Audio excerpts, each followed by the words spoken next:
Everyone, and welcome back to You Have to Wear Something. I'm still your host, Nicole Briggs.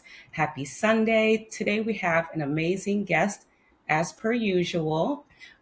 Matthew Moses is here with us from Mansfield Outpost, an LA based clothing lifestyle brand. Mansfield Outpost was developed to explore the journey of personal growth and self discovery through home goods, quality apparel, and experiences. Welcome to the show, Matt. Thank you, Nicole. Thank you so much for having me. How are you today? I'm great. I'm great. You got me up nice and early on a Sunday. I needed that. So thank you. Yes, yes. Likewise, likewise. Bright and early, 9 a.m. on a Sunday. Yeah, Let's get yeah. it. Let's cheers our coffee again. Cheers to you. Oh yeah, yeah, for sure. Salud. Thank you. Everyone needs an Akua ceramics mug. Shameless plug for Shop GU, JIYU. I'm still the owner of that. But tell me about you. This is all about you, Matt. We have a mutual lovely friend, Cornell. Surfboard C, always doing his thing. So Yep. our circle always has great people in it. Um, you know, let's start with you. Tell me about yourself. Tell me about Mansfield Outpost.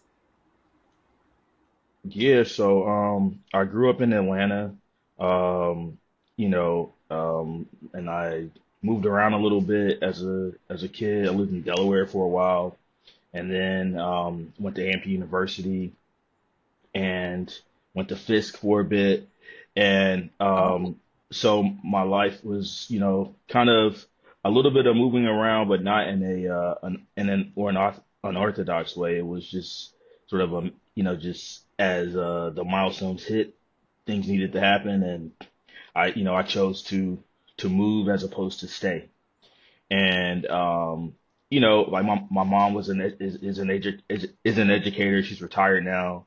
My dad was a financial service professional, both college educated and both in love with the arts and with culture, lifestyle, and academia. So I think that has a lot to do with like my creative journey and my creative expression. um, okay. I was a marketing major, and but I, always had a passion for business and entrepreneurship. Like, when my friends would be really into sports and ESPN, I was like the little kid that was really into CNBC and like Bloomberg. You know what I'm saying? But I still had, Yeah, we're not all supposed make to always toss the make. ball around. It's not for everyone.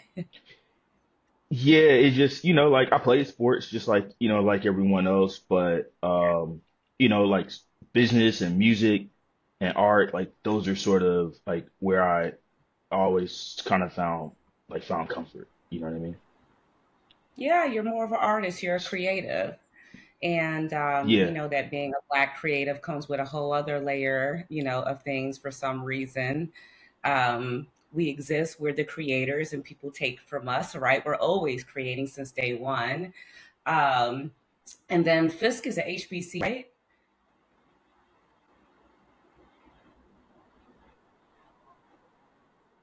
No, no, no, you're good. I can hear you. Okay. Okay, okay, great. Yeah, I had a call come in and it just like messed it up. Sorry about that. No, you're good. Cool. Cool, cool, cool. Yeah, so we just kept building, and so when I always wanted to do I always wanted to start sort of an accessories brand that were like better gifts for young men. Because I Mm, remember when I went to high school, or when I graduated from high school, my cousin and I had our like graduation party together, and people gave us various gifts. Like one neighbor gave us both luggage that we both took to school. Like it wasn't super nice, but it was just like we had luggage. Another aunt gave me this bag, this huge laundry bag that had laundry screen printed on it, right? And like I still use that to this day. And just so on and so on. So I just kept thinking like it would be cool to have things that you could give a young man at that stage in his life that would help him sort of. find the breadcrumbs that would allow them to discover the path or identify the path of like, of growth, or identify the path that they wanted to go down on and explore as they got older. So not necessarily to say like this is who you are and this is what you're supposed to do, but just little things that would like kind of say like you might like this, you might like that. And I guess in some ways like that's kind of what that period is about. And so, so the first idea was this project where I was like putting together, like trying to figure out how to put together these accessories, but I didn't really know what I was doing. You know what I mean? So it never really materialized. And eventually I came up with Mansfield Outpost, which is sort of a uh, you know, an evolved version of many ideas that I've had in the past. So again, it's centered around lifestyle and home goods accessories, and I'm in the apparel industry, so t-shirts has always been a big part of my self-expression, my art. So we make high quality garments, and it's all expressed through these like lifestyle events that we've been doing as of late, and then people can buy the products on the website. So very simple, like brand building and exchange sort of idea. Tell me about the name. Why Mansfield Outpost? What does that mean? mm. So um I like an outpost is like a place where if you're out, if you're like on a mission, an outpost is like a place that's, in a rural area that you just kind of come through, and maybe you stock up for medical goods, or you stock up for things that you need to sort of like take you along the journey, along the next phase of your journey. Sometimes it becomes a trading post as well. So, you may be at the Mm. outpost for a couple of nights, but then you may get like when you arrive there, may already be someone there who came from another part, and then you guys trade. Like I got this blanket from over here, I got these rugs from over there. So you're like, you're exchanging, and so by the time you get to your final destination and you've hit all of these outposts, you are now sort of telling the story of your journey. And so Okay. that's like that's sort of like what the idea is that, like I said before, I sort of like grew up traveling and having all these experiences. And then when I like looked around my apartment, I had a record player from this thing. I had a drum machine from this place, a blanket from here, a couch from my dad, or this, like so many different things that sort of like came together to become like my aesthetic. You know what I mean? And Mhm. so I wanted to take that same idea and give young men in transition a way to explore their tastes, and give them an opportunity to explore new ideas that they may have been interested in, but may not have had the opportunity to take a deep dive on that particular subject. Got it. So it's like the things you gather, it's the stop you make along the way, right? Where you collect things or you Exactly. gather things that you need before you continue your journey. Exactly. Exactly. Exactly. So it's been a And fun, Mansfield, it's been Mansfield. Well, like, before, like when I lived in Atlanta, I lived on Willoughby Way, and so like our place was Camp Willoughby. We called it Camp Willoughby, and then here I am now in Los Angeles, and I live near Mansfield Avenue.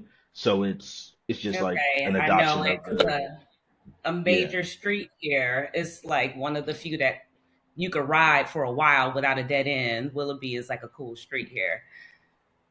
Yes, yes, yes, yes. So, so it's just like adopting the landscape yet again. You know what I mean? Like it's nothing Yeah. contrived about it. It's just this is where I am. It's hyper specific to where I am, um, and that's just it. It's like no thought other than like this is where I am, and this is what I want to do.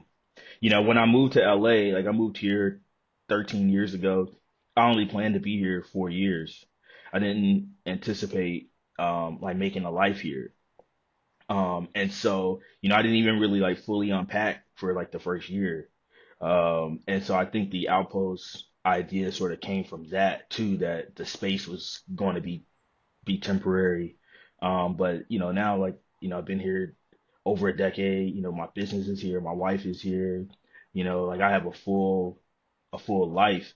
And I think that also says something about the journey is that you may set out with intention, but you never know where the path will lead you. That sounds kind of cliche, but it's like you don't know like where life is gonna take you. I absolutely understand that. Coming from Chicago, a lot of people had a lot of preconceived notions about me coming to LA because it is so different from the Midwest. But the things that attracted me were the landscape and like the healthy lifestyle. And I was very vitamin D deficient in Chicago. It was gray for many, many, many months, and it was Yeah, affecting like the way I felt. Not like I was mentally ill, but I was like down. And yeah, I was also a Black creative, and I was frustrated at the pace of things, like the opportunities that were limited in Chicago for a Black creative. It's a great place for like doctor, lawyer, bus driver, mailman, like very specific, like traditional roles. But like if you were like an influencer or like sure. trying to live in a TikTok house, which wasn't my thing, but those are real jobs in LA, like Yeah, yeah, yeah, so for I sure.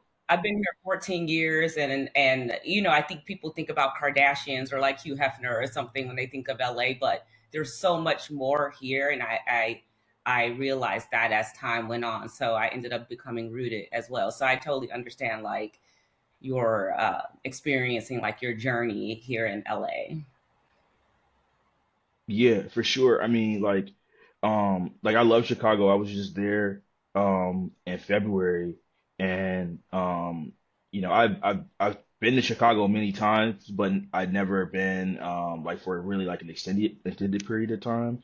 And Yeah. like if my godparents lived there, and I mean I actually enjoy Chicago. Like it felt like there was a lot of opportunity there. It felt like there was an energy there, but it's every place is different. LA has something unique to offer, and to your point, like people have sort of a preconceived expectation of what it's like. But in my experience, it's sort of a place where you can like literally sort of choose your own experience. You know what I'm saying? Like Hmm. if you want to have like the Hollywood experience, even if you're not quite at that financial level, you can still sort of live like that. But if you want to be hiding in plain sight, you can do that too. Yeah, So yeah. It's I've good for introverts. yeah, yeah, yeah, it's great for an introvert for sure, for sure. So, it's a cool place. What part of town are you in? I live in Hollywood, and it's not the best neighborhood. My first neighborhood was Los Feliz. Loved that, but I had roommates, and we're talking like 14 years ago, just to kind of get myself, started here. And then I lived in WeHo for a while, and I loved that. I lived like by Willoughby, actually, like Harper and Willoughby was the closest corner to Yeah, me, and that was great because I was like tree lined streets, like you could feel the community. We host a nice community beyond like LGBTQ AI plus. There was families, and it was just beautiful homes. And yeah, when I decided to live alone, a lot of the single units are just in Hollywood, but it was just right. like meant to be because it's rent control, and that's one of those like gems you just don't give up in LA. Once you get rent control, it's kind of like you could chill until you get your house. Yeah, So yeah, yeah. I'm in Like I'm Hollywood. experiencing that right now. Hollywood. Yeah, Yeah, that's cool. yeah, Yeah, and Hollywood is cool too. Like it all has its own flavor. You know what I mean? yeah. So So I appreciate it, definitely. Yeah, Mm. let's get into like your products and things like that. I checked out your website. I'd love to get your take on athleisure and like the state of streetwear. Or do Mm. you even consider your brand to be that? Because there's a lot of just like comfort, right, in your brand, like t-shirts and shorts and things like that. Tell me about how you define it and how did you get to the actually producing clothes? Like what was that process like? Sure. So, when I started it, I when I started the project, I did it with the motif of resort wear was actually the Mm, the sort of like angle that I wanted to come from, and the reason I chose that lane is because like I've never seen vacation apparel for young people that has been crafted like through their lens. So, for example, you know, you may go, you're getting ready to go on vacation, so you want to get new swim trunks, so you might get the Ralph swim trunks, but then you go and get the t-shirt from another brand, and then you get the slides from another brand. So you're like putting this like look together that is not based on it hasn't been crafted from like your experience, like based on your experience. So like how many times have you seen dudes on the beach with like swim trunks and Jordans? You know what I'm saying? Or like I you know hate what I it. mean? I'm It's just lucky. like Yeah. like but it's like why is that? Like why is my man like on the beach with Jordans? Like he probably like never been to the beach. You know what I'm saying? Or if Mm, he, or whatever, like whatever the reason is, you know what I mean? So yeah. I wanted to sort of like put together this apparel collection that was a reflection of how we dress, but appropriate for the occasion. You know what I mean? So like even if you're not on vacation, you should still be able to like wear fly stuff and like look like you're like fresh from the resort. You know what I'm saying? Um, so that's why it has sort of this like comfort look, and the like the color palette is like light and sort of like pastel-y, if you will. And I really like those colors. Like pink is my favorite color. You know what I'm saying? So It's one of my favorite but colors yeah, too. the Cool. yeah, like I like magenta is like that's like my thing. So I don't know, like the state of streetwear, that's such a broad question. I think um streetwear is forever, you know. It's the language of the youth, the language of the city, the language of you know of people who want to send a message to connect with people over there. You know what I mean? So I think that Yeah. streetwear is paramount, and it will forever be. But like all movements, everything sort of there comes a period where everything needs an adjustment or needs to be realigned, and I kind of think like that's where we are with streetwear right now, is that it's sort of going through an adjustment period, and what we typically define as streetwear is like it's still there, but I think it's actually it's evolving. um so like I love it. I think that people have a better appreciation for quality right now. Yeah. And I think over the last few years, people have been able to sort of tell the difference between like a $30 t-shirt and $120 t-shirt, but there's still the customer who is they're just not going to pay $50 for a shirt. So there is like a bit of a gap there that I feel it is hard for a like a smaller brand or independent brand to reach. Like if you want to make a high quality product, it's very difficult to do that and make money if you are making 24 pieces. Like you still have to produce volume in a sense to actually like generate revenue. So there's still like some sort of gap there that I think we're all trying to figure out like how to close it. Yeah. And I want to go back to what you said about like the guy on the beach in the Jordans, right?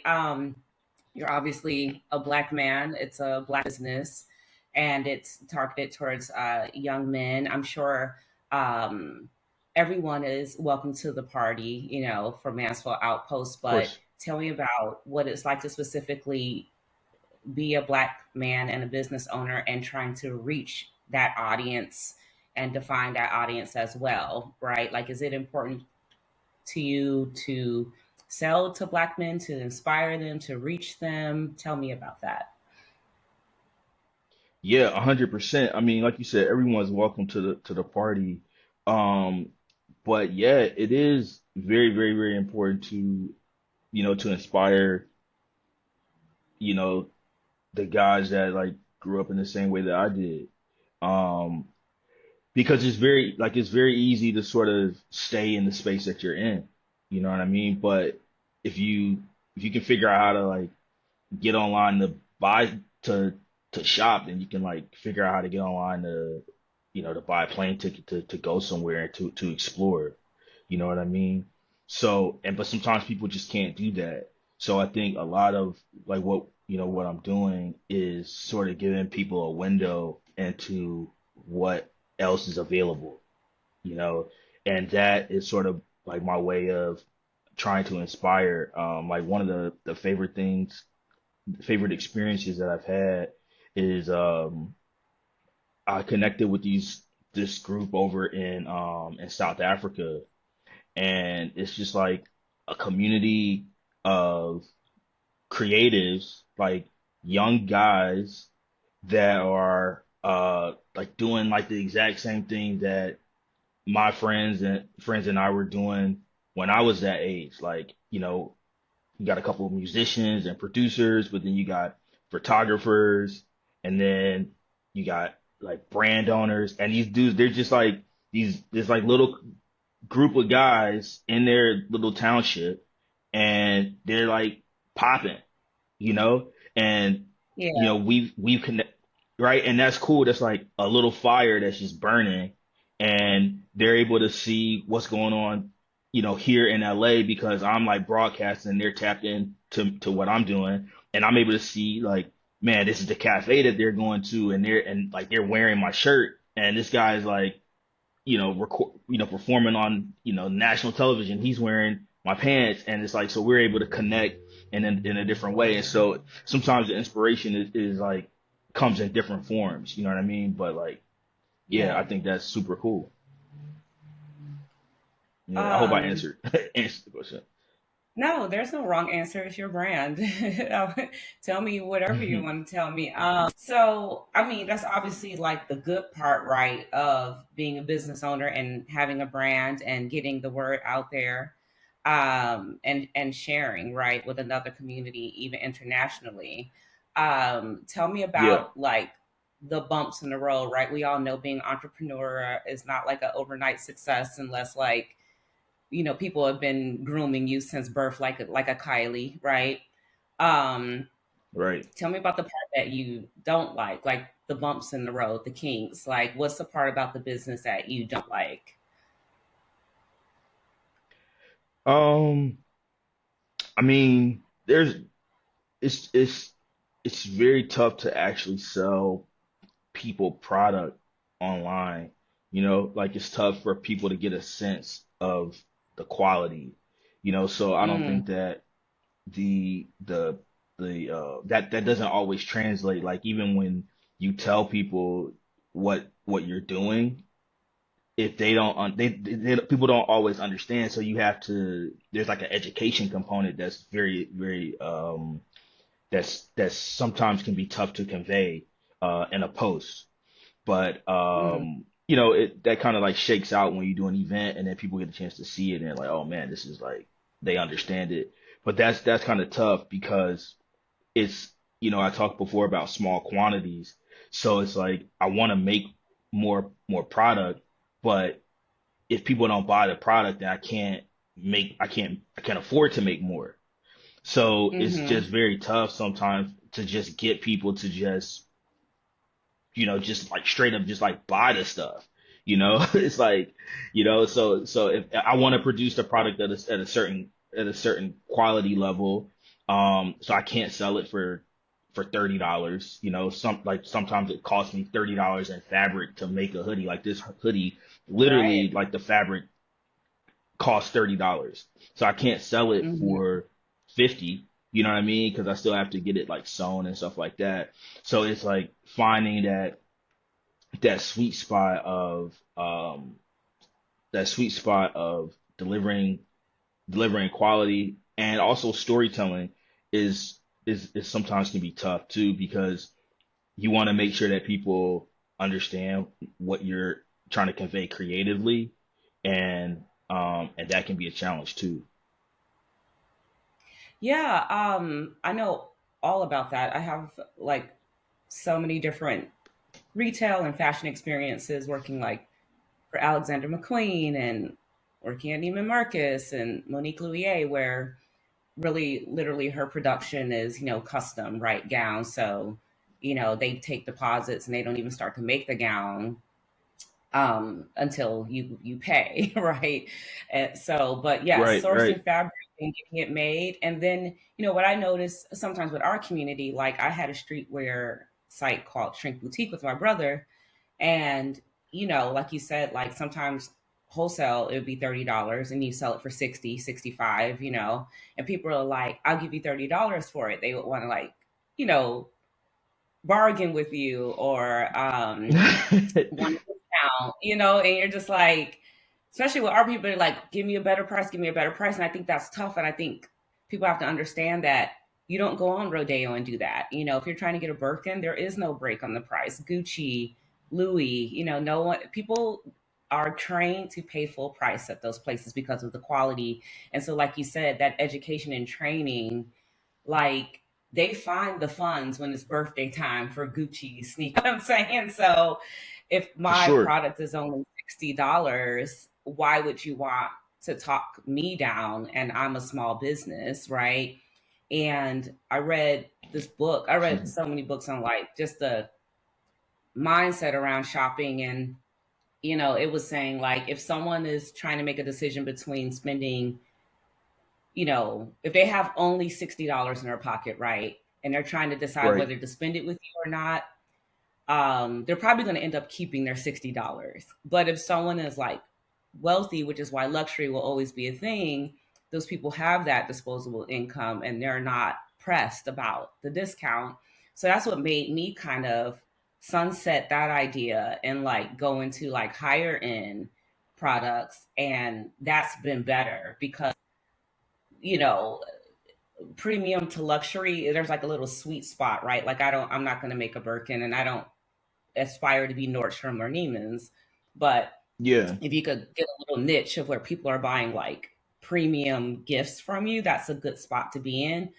And then I totally relate to like the turnover and how long it takes to turn over inventory, and then you end up getting stuck with it. You have to have some. I have a little bit of like traction with Talk Shop Live, which is basically home shopping network for these times, like reinvent it. And you could really like right. talk to your audience and go over the quality. And I would usually just like talk about just one product at a time, one dress, one cup, one vase, but it's hard to keep a schedule. Like I'm sure if we're juggling our lives and we have different things to Yeah, do, it's hard to like be live all the time. That takes time. So I can totally relate to you. I feel you. And, you know, it takes a lot of patience and persistence to do what you're doing. yeah, no doubt. I mean, like I have found um, success with, doing like pop-ups, and like I did a run of flea markets that, I thought were cool. And now we're doing a lot of activations with like Hmm. the Golf and Wine project, and that is definitely going, seems to be working. So I think, you have to find new ways to just get the product in front of people. And that's something Hmm. that I'm experiencing right now, actually, is that the key is to sort of get ultimately is to get the product on people. Like, you want to sell it so you can generate the money to make more, but you also want people to wear it so other people can see it. And what's become very challenging about that is there are not a lot of, like, even though we have a lot of media outlets, like we have like social media and we have like what we're doing right now, podcasts, there aren't necessarily media outlets that are focused on exposing people to new brands. Like, 10 years ago, if you were a musician, you could, send your music to a blog and then they could, broadcast it and like do what they do. There aren't a lot of even like magazines anymore where you could even like pitch to get your product in a magazine. I mean, you can, but it's like not the same because people aren't reading the magazines. So it's the challenge now becomes, if I'm telling a unique story, and the character for what I do, or the archetype for what I do, is not uh Michael B. Jordan, let's say, someone that has extreme visibility and is extremely mainstream. I'm trying to find the guy who's like a little bit more unique, a little who has had like a very like eclectic life, if you will. That person, like, by nature is just not like super turned. You know what I mean? So how do you even like find the person to put the product on him to get him in front of the people, to like, so people can, so that's sort of my challenge. Yeah. Yeah. No, it's a huge challenge, and the challenge never ends. And then things are going so fast now with technology. Is like as soon as you learn one thing, then there's a TikTok, so it keeps moving as well. The goalpost keeps moving. And so like, yeah, like you just have to stay abreast of like the marketing. And I'm glad you brought up Yeah. golf and wine. I was literally about to ask you about that because I was looking at kind of your connections through your Insta. And I actually just got my first set of golf clubs this year. My boyfriend bought them for me. He's an avid golfer since 2008. Hi, Jeremy. How are Oh, you? cool. And I, it's still a very white sport, clearly. And, but there's all of these disruptors, right, in the space: East Side Golf and Trap Golf and Melbourne Golf. You know, we're not gonna talk about Melbourne Golf right now. I got a little, I had a little something about them, but Little I'm beef. gonna swallow it. But All right. All but right. just saying, like, golf and all of these cultures are overlapping, right? Whether that's athleisure, resort, vacation, streetwear, luxury, premium, golf. Yes. Golf is becoming definitely a more I mean, I don't like to use the word like urban, but I feel like it's being democratized through these brands, right? And so also 100%. wine, like me sharing, Michael Lavelle, the family wine. Shout out to Michael Lavelle. It's an excellent wine. They were a one wine company, and now they're a three wine company, and they're the youngest black Wow. owned wine company in America. So Wow. the founders are the youngest. So um like golf and wine, that seems like a cool club. I just want to know anything and everything about that. That's cool. Yeah, I mean, so it's just an extension of the lifestyle, right? Of that customer that we've been talking about. So Golf and Wine Club started as a product collaboration between me and then my buddy Brandon has a golf brand, Merrill Golf, and also sort of like the same size brand. and sort of focused on the same thing, like high quality goods. And so we teamed up to really do like a few products, and the our marketing strategy, like we both kind of had faced the same thing of like making product and then it just kind of like sitting unless you were able to connect with the retailer and then get it in the store. So our marketing Yeah. strategy was, let's host a series of pop-ups and allow people to experience natural wine.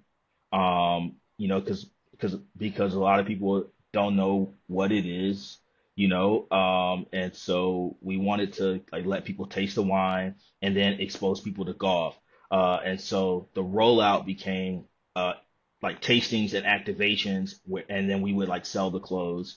And so people come to the events, they drink the wine, they play golf, and they buy the product, which is like the key. And so through that Hmm. experience, we've been able to like sell through the product and and do more.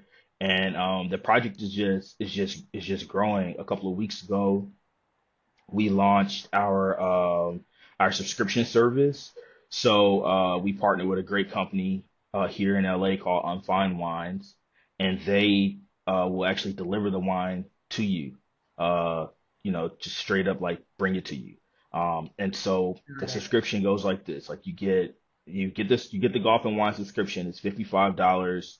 You pay quarterly, and you get two bottles in each delivery. So the first delivery is chilled reds, which is what we're doing now, and that phase is like concluding, and then the next drop will be in July, and we'll do something that feels like nice and summery. It'll probably be like a pet nat, Whites. Yeah. or like, yeah, right, orange wines and so on, and then it'll just keep going. So it's the concept is sort of to expose people and let them sort of taste the spectrum of natural wine, and then integrate that with golf, right? Because golf is fun, it's fly. To your point, it's now becoming more democratized. Like you don't have to wear the costume anymore.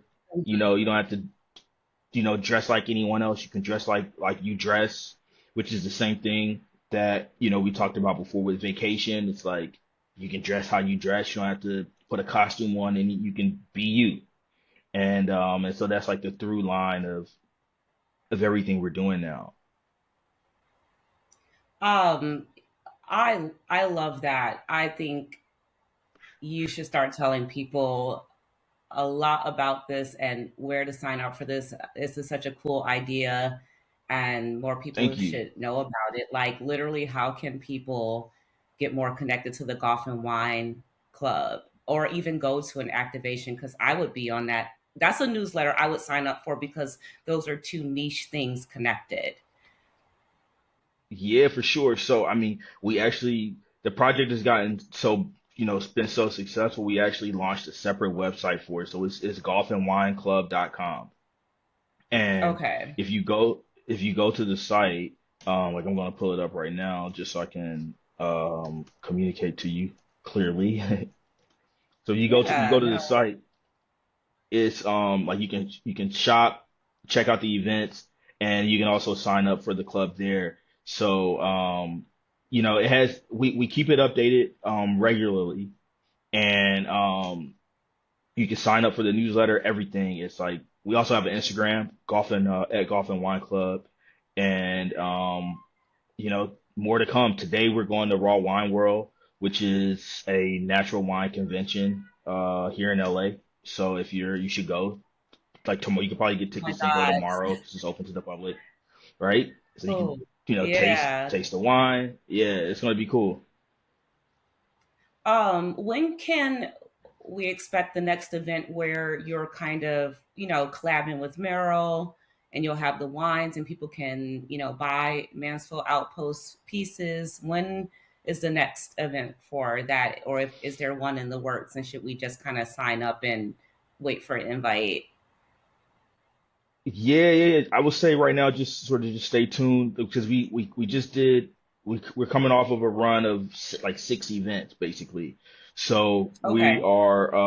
we're regrouping, like we're talking to a new partner right now about a collaboration, and I think that's going to be the next event probably in June, and that one will be in like more than likely it'll be in Santa Monica. So more people Okay. can come because we've done a lot of the events have been in Orange County. We did one at Offhand in Santa Monica, which was like fire. If you haven't been to Offhand Wine Bar, you should definitely go. Have you been yet? Okay. No, you end Yeah. up in your own areas. Like I love wine, and I try to go to different like wine shops. Like lately, I've been going to Duvin, which is like a old school wine shop in WeHo. But like going all the way to the beach from Hollywood, you know. But I definitely Yeah, it's a would. mission. I think yeah, offhand, but I'll definitely go now. Yeah, um, yeah, yeah. Go yeah. check it out. Like I think you would appreciate it for sure. Okay. Yeah, no, that's cool. Yeah, Everybody loves wine. There's also like a sober curious movement, you know, like Cali sober, but people smoke a lot of weed here. So, but I think wine's been around for like thousands of years. So I think people will always continue to drink wine. And I forever. think this blend of off, yeah, forever. It's forever. I think people in LA get into, like you said, natural wines where they don't have sulfites and things that give you a headache, right? Are usually like preservatives. So I'm actually going to Yes, Nice France in a week, and people say they could drink a lot more wine in France just because you're closer, you know, to the source and stuff like that. But sure. we could talk about wine with me forever because I'm a Francophile and I'm a wino by trade. Yeah. But back Okay, I'm to with like that. the I mean, what are brand. you drinking? What are you drinking right now? Um, I I will say in terms of reds, my favorite reds are like Cabernet Sauvignon. Obviously, drinking a lot of Michael Lavelle. They have a beautiful red, and I believe they have a Chablis. My favorite whites are always Sancerre. It's just crisp, or like Mm, a Pinot Blanc or Pinot Gris. Like I love like a something that's like crisp, almost like a apple juice, right? That's like refreshing. okay. I love like a herbed wine, like Lillet is really yummy. But yeah, I try Okay. not to. I don't like. There's always big events around like Beaujolais and like Pinot Noir. Those wines for me feel kind of light, like they're a little too watery. Like like you can almost sometimes see through those wines, like they're almost like translucent. I like a heavier, medium to full body red. So I'm mostly on a weekly Okay. basis. I'm drinking reds. So yeah, Yeah. Yeah. That's cool. but That's super cool. Yeah. I mean, yeah. yeah. It's all it's a big world. And what I really like about the natural wines though is like they're more earthy. You know what I mean? Like they Mm, kind of have, so it doesn't feel as like pristine, and I kind of like that actually because it does feel like you're drinking something that's more like an adult grape juice or like an adult like not grape juice but an adult juice I guess is how I would kind of describe yes. it. So and it's still there's still so much to learn. So as much as we've been like doing the club to expose people, I would say that we are very much, still learning ourselves. So, you know, Mm, discovery. definitely, definitely. So tell me about the future. Like, what's the vision, and also let us know like how to keep up with you other than the Golf and Wine newsletter. Definitely, guys, go to Mansfield Outpost. It's the first thing that pops up on IG. It's very easy to find. What's the vision? What's the next step? And the vision is grand. I see the business is, like 100-year plan. So, I may not live to see the full version, but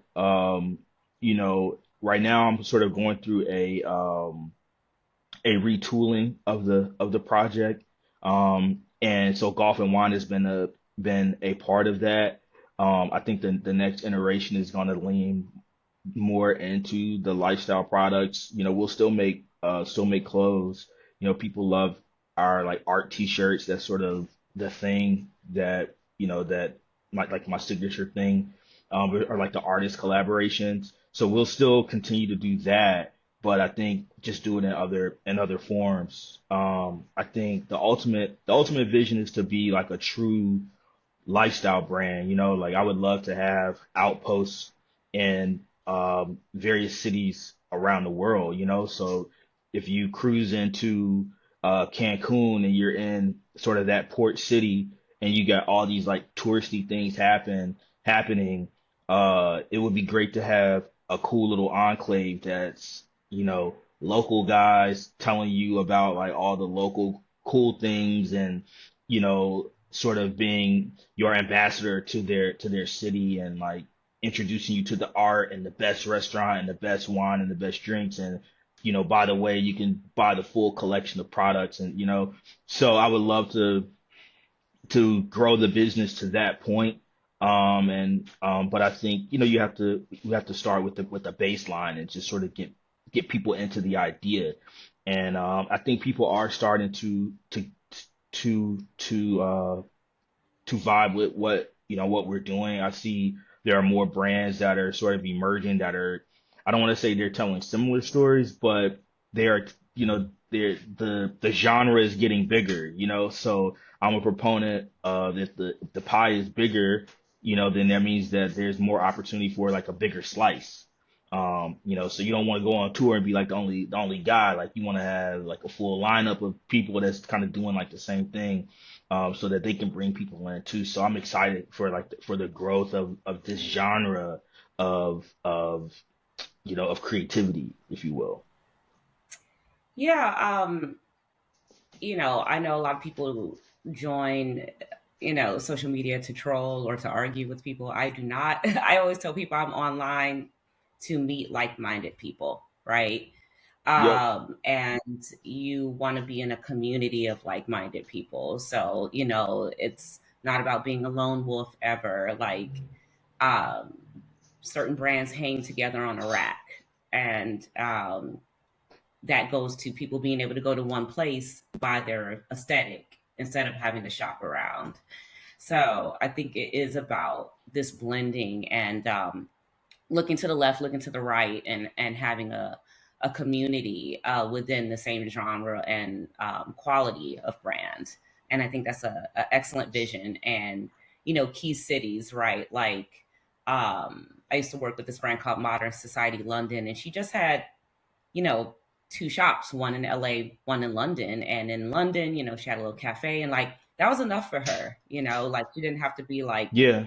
Victoria's Secret, and having like 100 whatever stores, 1,000 stores, that's not necessary. Yeah. It's more about impact and um, presence and being a special brand versus being like something for everyone, I guess. Yeah, absolutely. And that's what I mean when I say um when I speak when I'm saying that there's like sort of a genre that is now emerging. Like there's a guy that does a project called Made by Fred. He's in Maryland, right? And he's just like a cool designer, you know, and he's making these small batch Hmm. things. He's doing, you know, I don't know like what his quantities are, but his volume is crazy because he's, you know, you could tell he's not doing like a lot, but he's doing it on his own. He's printing it and everything, and he sort of Yeah. built a community around it. So I love that. Um, there's a Avenue, which is run by this DJ Coop Le Modern, I think is how he is his moniker, but he's in Louisville. He's doing really cool stuff, sort of themed around. Right now, he's doing like a jazz in the morning theme, which is like sort Hmm. of like same thing, a part of the same lifestyle. There's Kamba International, which is actually a LA based brand, but he's doing sort of like telling the story, you know, telling like, you know, African stories, right? And he's like traveling Hmm. there and doing shoots with the with you know with the locals. He's like getting his product made there. So there's a bunch of cool brands that are sort of tapping into the same idea. So I think the next thing is probably going to be people are, probably going to start to collaborate, or there's probably going to be some sort of publication that starts to feature these all of these like new brands. And I hope it continues to grow. It's cool because it's not the same sort of format that we're used to seeing from street brands and from young black men who are creatives. And I'm really excited for the growth of the entire thing. Yeah, I mean, as I hack my way through golf with a terrible swing, I just hope that we have a presence everywhere and that just grows stronger, where especially places traditionally where we weren't allowed, wine, golf, even fashion. I mean, I have never seen a creative 100%. director. Anytime they announce one, it's a white man, So unless you're like a Pharrell, Yeah, or I've never seen like a black woman announced as creative director of anything. And I'm like, I know damn well there's black women who have gone to fashion school who are excellent designers, right? So, um, yeah, for sure. just doing what you're doing is impactful, and so Thank you. we need you in the space. Thank you, and you as well, because it's great to see that you've been doing this for so long, and the interviews are all great. Check out a lot of the episodes, and it's awesome that you've been consistent, and you're an outlet, right? Like we don't have many outlets to tell these stories. So, I definitely appreciate you. And I hope that you keep growing and like keep thriving and keep doing your thing. It's dope. Thank you so much. Yeah, I mean, like I always say, you have to wear something, otherwise you'll go to jail for public nudity. So, Word. but yeah, keep sending also your friends this way. I thrive on obviously interviews like this. So thanks for being on You Have to Wear Something today. And any other disruptors or people of color, women, anybody who've kind of been living in the margin but still persisting and doing their thing, I'd be happy to speak to you. I love speaking to also the people behind the scenes. You don't have to be, Issa Rae said, look to the, I'm not trying to interview Pharrell, right? He's got his career. Yeah, He doesn't need me, right? I'm interested in pattern makers and people who crochet and stuff like that. So come my way. I love to speak to you and hear your story. And that's what You Have to Wear Something's all about. So thank you so much for being on the show. Everyone, go follow and check out Mansfield Outpost. Sign up for Golf and Wine and wait till their next event. Hopefully, we can meet in person one day. absolutely, Nicole. Thank you so much for having me, and we'll definitely be in touch. Great. All right. And until next time, everyone, peace. Peace.